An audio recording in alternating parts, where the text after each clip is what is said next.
Good morning, everyone. I just wanted to kind of check in with y'all after last night's roundtable. You'll have to forgive me. I'm getting ready to head down to finish setting up for a rodeo. So this is what you get today. Anyhow, I wanted to share this with you real quick, and then I'll go into the roundtable from last night. When I realized I was made to not only serve in the church, but to serve others as the church, connecting with people became paramount. You can't serve without connecting, whether it's in the church or in your community. And who you connect with will change the stories you tell tomorrow. This has been true throughout history. Just consider the man who wrote more than 1/3 of the New Testament, the Apostle Paul. Paul wasn't always a Christian. Before he was a follower of Jesus, he was Saul from the city called Tarsus. He was an angry man, and he persecuted and killed Christians. If you don't like Jesus groupies, you'd have loved Saul. He was your boy. But after taking the lives of those who believed Jesus was raised from the dead, Paul had a personal encounter with Jesus, and he became one of them himself. His transformation was so big and so radical, so life-changing that Saul, who was renamed Paul, immediately wanted to tell others about Jesus. The problem was that no Christians trusted him, and for obvious reasons. The book of Acts puts it very simple. When Saul came to Jerusalem, he tried to join the disciples, but they were all afraid of him, not believing he was really a disciple himself. And that's Acts 9:26. You can't blame the disciples for their skepticism. I wouldn't want the guy who killed Christians last month leading my Bible study. So I get it. Paul had a problem. You see, he lacked credibility with other Christians. So Paul reached out to anyone who would give him a chance to share his newfound passion. Paul's decision to connect didn't change his story. It changed history. You see, Paul was one friend away from altering the course of his destiny, and that friend was a man named Barnabas. You may be one friendship away from changing your story. You read about Barnabas risk taking Paul to the apostles, who were the leaders of the people Paul had been trying to kill in his previous life. What happened? Paul's new friend, Barnabas, staked his reputation on Paul, and because of Barnabas, the other disciples gave Paul a chance, and the rest is history. You may be one friendship away from changing your story, maybe one friend away from a better marriage. You're one confession away from overcoming an addiction. You're one conversation away from getting in better shape. You're one mentor away from understanding your gifts and becoming a better leader. So we need to ask ourselves, what do I need to do to connect with the right people? That being said, this race, whether I win or not, has been that one friend away from helping me to connect with other people. So regardless of what happens, I have connected with some folks who are making some great things happen, and I'm very excited about that. My buddy Will, I met through this, probably would not have met him any other way. He is helping me do the small business showcase, which is just it's a public service. We're not charging people to do it. It's just a way to showcase small businesses in Douglas County. I think it's a much needed service. So I met him doing that. I also met some wonderful ladies who now I consider friends. The other candidates I have had an opportunity to meet, one in particular, I mean, our personalities are very much alike, and I think there's a friendship there, regardless of what happens. So I guess putting yourself out there and stepping out of your comfort zone is something we all need to try to do, especially if we call ourselves Christ followers. Now, I want to share with you a little bit about what happened last night. I am used to being on the other end. I am the interviewer, not the interviewee. Talking about myself in front of a crowd of people, I don't like the word I, so it's very difficult for me. I'm also not real polished. I'm not unprofessional. I'm just not shiny. So I'm a little different candidate than the rest of them, and that's okay. I'm not uncomfortable with that. But anyhow, last night, a couple of the things, the questions, one of the questions was, what do you think is the best about Douglas County? What do you think needs to be changed about Douglas County?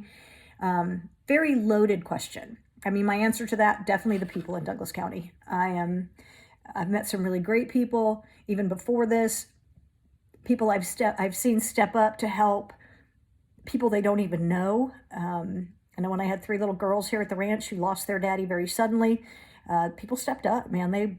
They were helping out. They were donating, helping us love on those kids. For our Christmas meal, I mean, our Christmas gifts of blessings and our Thanksgiving meal, man, we had so much turkey donated this year that we were able to even take leftovers to the homeless camps. That to me is awesome. That says a lot about the people of Douglas County. One of the other things I love about Douglas County is there are some beautiful spots here.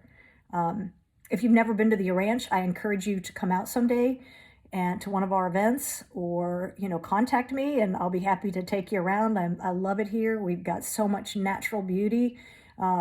Obviously not sitting in front of you right now, but out there, there's creeks, there's little waterfalls, there's woods. It's just such a cool place. Those are all good things about Douglas County. There's an entrepreneurial spirit here that's great too. The things that I think need to change in Douglas County, and I've stated this before, is this them against us mindset. And I saw it last night. There was a gentleman there who, the last question asked was a very divisive one. And I wasn't mean, but I kind of called him on it. And that was, he asked everybody at the end, what party are you affiliated with? Who cares? Parties shouldn't count one iota, especially in city and county elections. Why do I have to declare to you in order for you to vote for me if I'm a Democrat or a Republican or an independent? It should not matter. I know it doesn't matter to me. When I vote, I look at the candidates running, and if the Democrat candidate's better than the Republican candidate, I will switch to Democrat to vote for that candidate for that election. If the Republican one's better, I'm going to vote for them. And I've done that here in Douglas County. We need to stop with the whole party thing. So my question is, if I'm not a Democrat or I'm not a Republican, but I'm the best candidate, are you not going to vote for me because I don't hold the same party affiliation you do? Because if that is your mindset, then the division in this county is never going to end. It's going to continue, and it's going to get worse and worse. That really bothered me. And if anybody wants to see that, by the way, it was live streamed on Women of Douglasville. I guess you can get on and look at it. And I don't know if it was made public or not, but you can get on and watch. The first part of the video was the second part of the video was the sheriffs and the D2 commissioners speaking. And I appreciate Women of Douglasville doing that. That was awesome. It definitely was nonpartisan. Although I think I was the only one there who didn't declare to be a Democrat. So that was kind of interesting. But, people were responsive. They listened. And that's all I can ask for. There are so many other questions, dealing with things like affordable housing. Honestly, that's an oxymoron right now, and that's not Douglas County's fault. That's coming from way up higher. As long as the economy is bad and the interest rates are high, affordable housing is not, there's no such thing.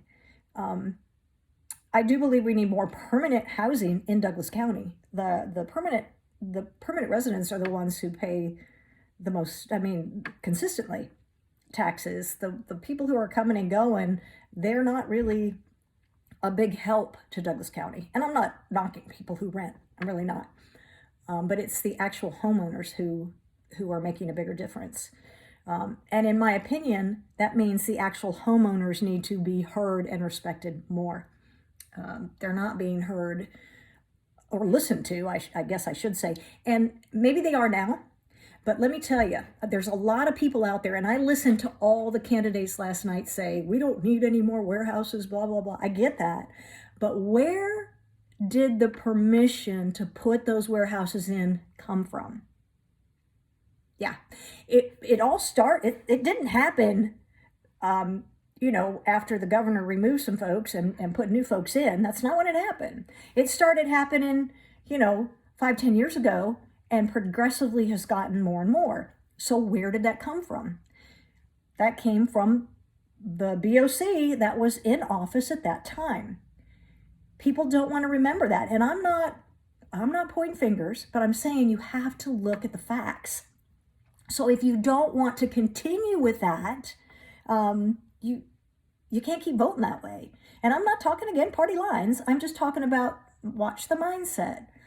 And a lot of folks look at, let's put it this way, don't be a crow. Crows, and I'm not exaggerating, are literally one of the most intelligent creatures out there, like in the top 3, I think. But when crows see something shiny, they lose all common sense. So if you put food and a shiny object in front of a crow, they'll take that shiny object every time. That's kind of the mindset that has happened here. We see somebody who is shiny and we like the way that they talk, and that's what we go for.